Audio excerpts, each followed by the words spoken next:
दोस्तों, आज की इस वीडियो में हम लोग डिस्कस करेंगे एक Indo Anglian poet Toru Dutt की लिखी हुई एक पोएम जिसका नाम है द लोटस, जो एक सोनेट है जिसको पेट्रार्कन स्टाइल में लिखा गया।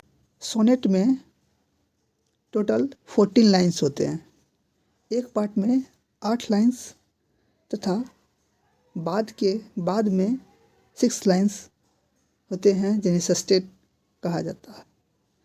इस वीडियो में इस पोएम को डिस्कस करेंगे जिसमें राइटर ने लोटस को ग्लोरीफाई किया है और कहा है लोटस सबसे ब्यूटीफुल फ्लावर है। Love came to Flora asking for a flower that would of flowers be undisputed queen. प्रेम की देवी फ्लोरा से एक ऐसे फूल की रचना करने को कहा गया जो बिना किसी विवाद से फूलों की रानी कहला सके। अनडिस्प्यूटेड मतलब होता है बिना किसी विवाद के। The lily and the rose long long had been rivals for that high honour.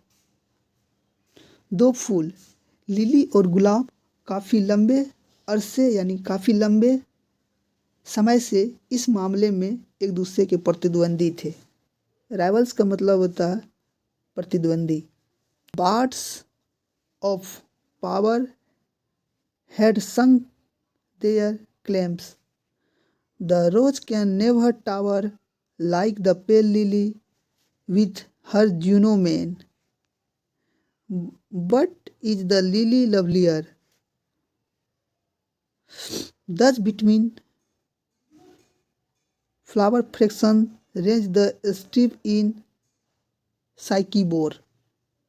यहाँ दिख रहा है कि दोनों के बीच विवाद उठ गया है, यानी विवाद छिड़ गया है। कवियों ने दोनों के बारे में गीत गाए हैं। फूल भी आपस में दो समूहों में बढ़ गए। स्वाभाविक है, जब दोनों के बीच एक दूसरे को बड़ाई को लेकर के चर्चा होगा तो दो समूह में बटेंगे ही। आपस में दो समूह में बट गए हैं और प्रत्येक एक दूसरे की श्रेष्ठता का दावा करने लगता है। Give me a flower delicious as the rose and steady as the lily in her pride, but what colour rose red love the first chose, then prayed no lily white or both provided, and Flora gave the lotus rose red dyed, and lily white, the queenliest flower that blows। काफ़ी अस्पष्टता और सोचने के बाद प्रेम के देवता ने एक ऐसे फूल रचने को कहा जिसमें गुलाब और लिली का रंग और सुंदरता दोनों हो। फ्लोरा ने कमल को रचा क्योंकि उसमें गुलाब जैसी सुंदरता और लिली जैसी शोभा थी।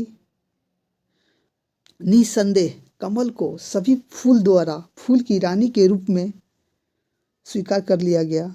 ये पोएम एंड होती है। नए वीडियो में मिलते हैं किसी नई टॉपिक के साथ।